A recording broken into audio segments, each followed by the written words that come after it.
네. 그다음은 존경하는 최혁진 의원님 질의해 주시기 바랍니다. 네, 후보님 뭐 재산, 부동산 또 소소한 실수 정도가 중요한 이슈가 되는 것에 대해서 좀 안타깝긴 한데요. 제가 국민의 눈높이로 볼 때는 아무 문제가 없고 공직자를 하시기에 충분하다라는 말씀을 한번 확인해 드리도록 하겠습니다. 국민들께서 어쨌든 한선수 후보자를 굉장히 높게 평가하고 있습니다. 우리 대한민국에서 가족들이 있는데 중산층 가정에서 형제 중에 누군가가 큰 돈 벌면 형제들하고 의상하는 일들이 상당히 많이 생겨요. 내가 돈이 많이 생겼으니까 부담스러워하고 거리 두고, 후보자님 보니까 동생들도 다 챙기고 밥 먹고 사는 문제도 다 지원해주고 부모님도 챙기고, 뭐가 문제입니까? 예? 지금 대한민국의 가장 큰 문제 중에 하나는 뭐냐면은 대한민국은 자유시장 경제를 유지합니다. 누구든지 불법을 하지 않는 한은 자유롭게 돈을 벌 수 있죠. 이게 시장의 논리입니다. 반면에 이런 것들이 국가의 여러 가지 사회 문제가 되지 않도록 공공부문에 있어서는 부패와 비리가 없는 공직사회를 철저하게 해나가는 것들을 양대 축으로 중요하게 생각하고 있습니다. 지금 저는 한국 사회 가장 큰 문제 중에 하나가 뭐냐? 돈도 많이 갖고 싶고 권력도 동시에 많이 갖고 싶은 사람들, 이런 사람들을 기득권과 특권이라고 이야기하고 이 사람들이 권력을 남용할 때 한국 사회에 여러 가지 문제가 해결되지 않는다라고 보는데, 우리 후보님 보니까 민간 기업에서 역량으로 재산도 많이 늘리시고 형제들도 돌보고 또 공직사회에 오니까 집도 다 정리하셨어요. 그것도 헐값에 손해보면서 파셨고, 또 하나 그것만이 아니에요. 보니까 차익 중에 일부 한 5억 원은 뭐 국제 구호개발 이런데 기부도 하셨습니다. 대한민국이 갈등 없이 보다 나은 국가로 가려면 많이 가진 사람들은 노블리스 오블리주를 해야 되는 거고, 권력을 가진 사람들은 부패하지 말아야 되고, 또 돈을 많이 벌었는데 공직에 오면 공직에 적합한 활동을 해야 된다라고 생각을 합니다. 제가 국민의힘 의원들께서 이제 이 얘기 그만하셨으면 좋겠는 게, 제가 조금 전에 점심 먹으면서 우리 국회의원들 재산 순위를 쭉 찾아봤어요. 1등부터 11등까지의 9명이 국민의힘 의원들이세요. 아니, 저는 뭐 재산 가지고 문제 삼으려는 게 아니라 선수가 많으셔가지고 수십 년째 공직에 있었던 분들이 어떻게 이런 많은 재산을 모았는지 참 궁금해요. 심지어 국회 오시기 전에 우리 장동혁 대표 같은 분 보니까 판사를 하셨어요. 공무원 하시다가 국회 왔으니까 평생 공직을 하셨어요. 이분도 집을 6채나 가지고 있다가 이제 와서 문제가 되니까 일부 정리하고, 그런 거에 대해서는 아무 얘기 안 하고, 추경호 우리 대구시장 요번에 되셨잖아요.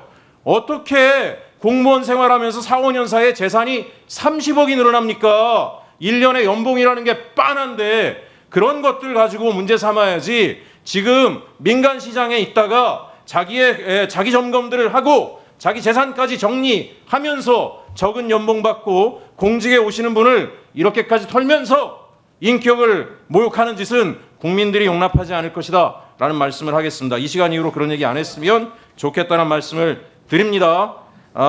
제가 총리께 하나 좀 말씀드리겠는데요. 만약에 총리가 되시면 아까 제가 잠깐 얘기 드렸지만 국가테러대책위원회 위원장을 겸직하시게 됩니다. 네, 굉장히 중요한 문제예요. 단지 제가 이재명 대통령이 대표 시절에 테러 당했던 그 문제에 대한 수사만으로 중요하다라고 이야기하는 게 아닙니다. 지금 저는 대한민국의 민주주의, 자유민주주의에서 굉장히 중요한 게 표현의 자유, 국민의힘 의원들도 계속 표현의 자유 이야기합니다. 그런데 극우 세력들이 법을 넘어서는, 선을 넘는 행동으로 표현의 자유를 망치고 있어요. 모욕, 혐오, 차별로 일반 국민들의 정상적인 의사표현, 정치적 표현, 사회적 활동들을 갖다가 자기들 입맛에 맞지 않으면 집단적으로 달려가서 모욕하고 혐오하고 이제는 폭력적 행동까지 불사하고 있습니다. 이런 것들을 이번에 총리가 되시면 엄격하게 저는 엄단해야 된다고 생각해요. 일베 이런 사람들 용납하면 안 됩니다. 저도 관련법을 발의를 했습니다. 국가에서 이런 것들을 엄밀하게 보지 않으니까 대한민국 민주주의가 흔들리니까 무슨 국적도 없는 인간들이 들어와서 대한민국 주권자까지 조롱하고 있어요. 이게 뭐하는 놈들입니까? 이 모스탄, 고든창, 예? 도둑 이재명을 제거하라? 합법적 대통령이 아니다? 지가 뭔데 이런 얘기를 해요? 한미동맹을 해치는 일입니다. 오죽하면 트럼프 정부까지도 우리와 무관하다, 한미동맹 해칠 수 있다라고 선을 그었어요. 근데 일부 야당 의원들이 공항까지 나가가지고 이분들을 영접을 해요. 어떻게 이런 일이 대한민국에서 있을 수가 있습니까? 총리님, 엄단해야 됩니다. 적당히 봐주면 안 됩니다. 민주주의 질서를 지켜야 됩니다. 지금 우리나라 주식이 왜 올라가는지 아세요? 대한민국이 새로운 정부가 예측 가능한 나라를 만들어냈기 때문에 이 나라에 투자를 해도 내가 부당하게 자산상의 손실이 발생하지 않을 것이다라는 그 이유 때문에 기업도 성장하고 주가도 뛰는 겁니다. 그러면 이런 사람들 준동하지 않게 엄밀하게 관리를 하셔야 됩니다. 총리님 아시겠습니까?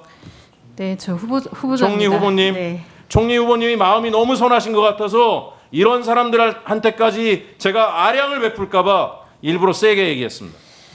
네, 답변 드리겠습니다. 저 표현의 자유를 넘어서 사실 사회가 용납할 수 없는 정도의 문제들에 대해서는 당연히 법적 조치가 필요하다고 생각합니다.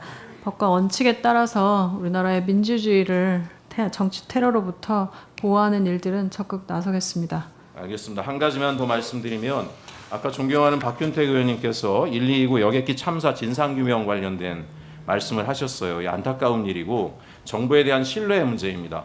대규모 참사가 발생할 때마다 국민이 납득할 만큼 수준의 진상규명이 잘 되지 않았어요. 어제는 세월호 사건에 정말 그 어린 학생이 나이 들어서도 트라우마를 극복하지 못하고 목숨을 끊지 않았습니까? 이런 일이 생기지 않게 정부가 충분히 능력이 되지 않습니까? 지난번에 국조특위 하면서 제가 보니까 이게 국토부의 카르텔이 진상규명을 가로막았다라고 하는 것들을 보게 됐어요. 그래서 국조실로 옮겨가지 않았습니까? 국무총리실로.